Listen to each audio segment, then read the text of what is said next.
Bien, dans les vidéos précédentes, je vous ai expliqué comment le concept d'onde d'échelle permet d'établir un lien entre une question fondamentale, c'est que si on prend le temps des horloges et ce qu'on appelle l'espace-temps relativiste, on a évidemment un énorme problème. C'est que lorsqu'on fait une translation dans le temps, ce qui est le groupe de symétrie de Poincaré, le groupe conforme, eh bien, le phénomène reste invariant, c'est-à-dire que ce qui caractérise un être vivant, c'est sa date de naissance. Eh bien, la physique d'un espace à 4 dimensions vous dit que cette date de naissance n'a aucun intérêt. C'est-à-dire que tous les êtres humains sont équivalents, et on sait que c'est faux. De la même façon, cette même physique d'un espace à temps à 4 dimensions vous dit que si je vous fais écouter une musique avec un diapason de 440 Hz, comme vous écoutez des rapports de fréquences, le diapason disparaît. Donc, que vous écoutiez à 440, à 432 ou à 429,6, il ne doit pas y avoir d'effet. Vous devez avoir la même sensation. Et là aussi, on est en train de se découvrir que c'est faux. Quand on prend des instruments en 429,6, les gens sont tout à fait capables de dire « Ah oui, celui-là, j'ai un ressenti différent que lorsqu'on est à 440. » Donc là, on est sur le concept d'onde d'échelle qui nous permet d'explorer cette 5e dimension où on s'autorise des multiplications de fréquences. Ça permet de travailler en fréquences. Et la physique quantique nous apprend que ces harmoniques dans le monde des fréquences correspondent à des masses matérielles. Donc on voit que les masses aussi se synchronisent grâce aux ondes d'échelle. Alors, tout ça, ça a été publié. C'est pas de la physique, des idées que quand je essaie de propager sur Internet. Non, j'ai écrit des publications pour expliquer ce mécanisme qui ont été validées par des experts. Et voilà donc comment on peut voir la chose. Il y a une très belle phrase qui résume très bien ce qu'on est en train de faire là. C'est que nous ne sommes pas des êtres humains vivant une expérience spirituelle, mais des êtres spirituels vivant une expérience humaine. C'est-à-dire que, comme le montre le schéma qui est ici, la matière, les neurones qui font qu'on observe la nature et qu'on a des sensations, c'est ce qui vient en dernier dans la chaîne. Ces neurones, en fait, baignent dans un champ de conscience universel. Alors aujourd'hui, avec tout ce qu'on a vu avec Vicky, on sait que ce champ, c'est un champ quantique, c'est l'information qui est là, et que la conscience, c'est juste, on va manipuler l'information en lui donnant du sens. Parce que sans la conscience, une suite de 0 et de 1 n'a aucun sens. Donc on voit cette triplette conscience, sens, information, qui va permettre de développer via l'énergie une activité dans la matière. Et donc c'est bien ça. Nous sommes des êtres spirituels qui vivent une expérience matérielle. Nous ne sommes pas des êtres matériels qui essayent de penser à la nature. Non, c'est la nature, par son champ quantique d'information, qui nous influence. Alors c'est évidemment extrêmement important parce que quand maintenant vous êtes dans ce qu'on appelle un état pathologique, eh bien, on peut agir évidemment au niveau de la matière, par ce qu'on appelle des médicaments, mais on peut aussi agir par la conscience. C'est-à-dire que dans cette vision des choses, le fait de guérir par la conscience n'a rien de surprenant. C'est tout à fait autorisé. C'est-à-dire que ce que les gens appellent des miracles ne sont pas du tout des miracles. Ce sont simplement qu'on se connecte au champ de conscience universel qui baigne toute chose, qui est le même ici qu'aux confins de l'univers, et qu'on peut accéder à ce champ de conscience, et que tout ce qu'on fait ici va avoir des répercussions sur la matière.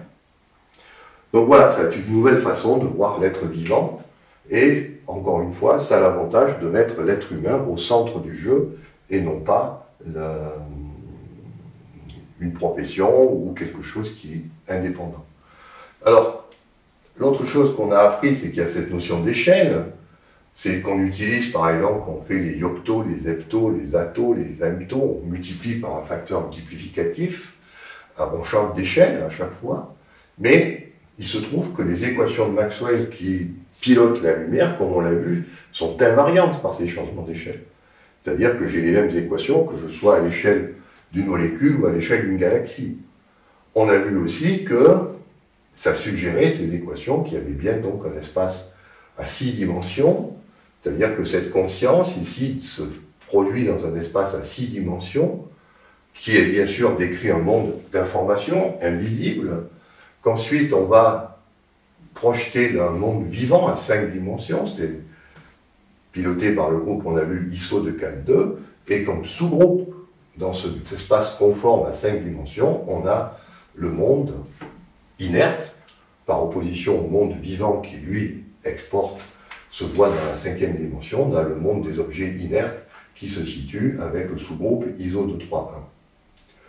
Voilà, donc, ça c'est quand même une synthèse qui peut être intéressante pour tout le monde, de savoir qu'il y a un espace-temps qui décrit la matière inerte, qui est plongé dans un espace de conforme qui lui décrit la matière vivante, qui est lui-même plongé dans un espace V6 qui lui décrit la matière consciente. Donc on voit qu'on a une espèce d'unification qui est quand même intéressante puisqu'elle se base sur des propriétés bien connues des équations de Maxwell.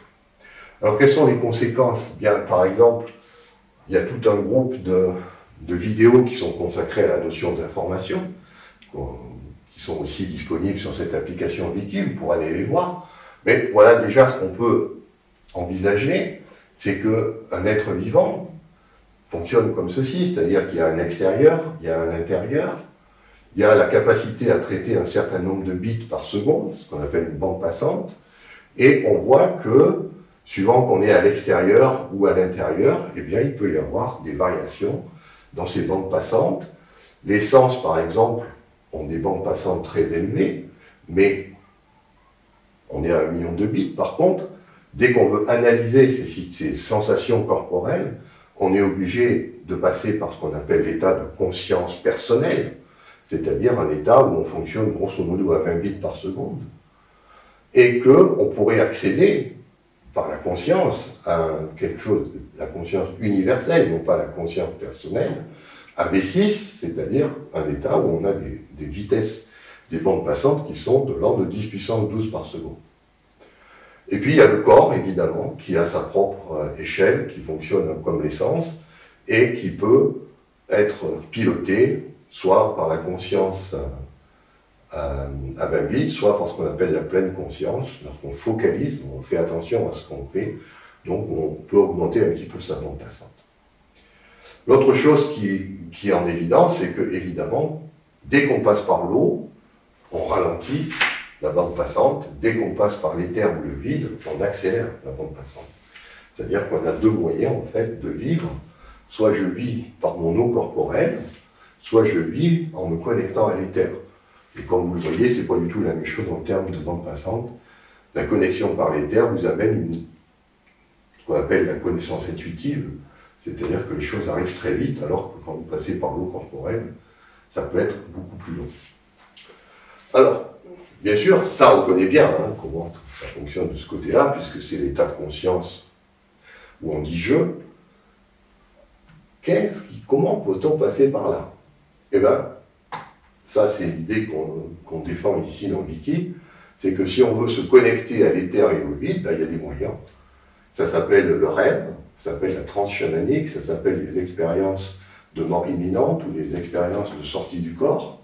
Toutes ces choses-là qui sont des phénomènes qui sont considérés borderline, c'est-à-dire que la science les regarde avec un peu de méfiance. En fait, ce sont des moyens de se connecter à l'éther de la relativité générale ou au vide quantique de la physique quantique, à ce champ de conscience universel que les hindous appellent Brahman. On se connecte, alors, de façon inconsciente, chaque fois qu'on s'endort et qu'on a l'état de rêve. Je vous rappelle qu'un rêve peut être extraordinairement réel, c'est-à-dire quand vous êtes dans un état de rêve, c'est très difficile de savoir si vous rêvez ou si vous êtes effectivement dans la vie réelle.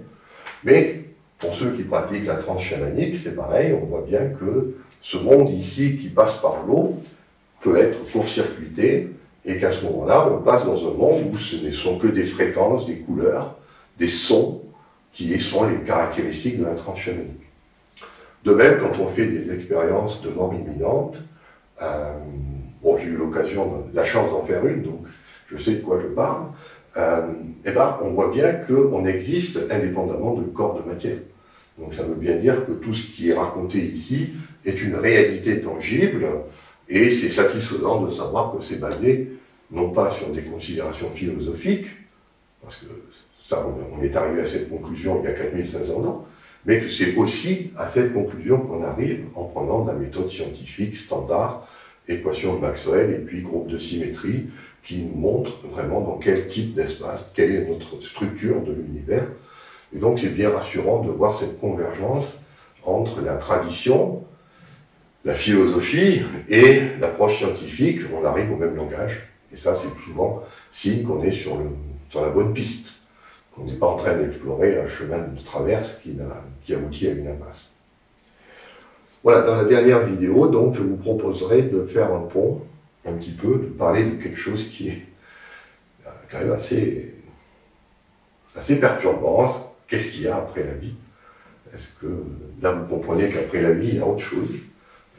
On n'est pas vivant au sens, on ne passe plus par là, mais on peut continuer à exister dans cette terre et ce vide, et c'est ce que je vous expliquerai dans la prochaine vidéo.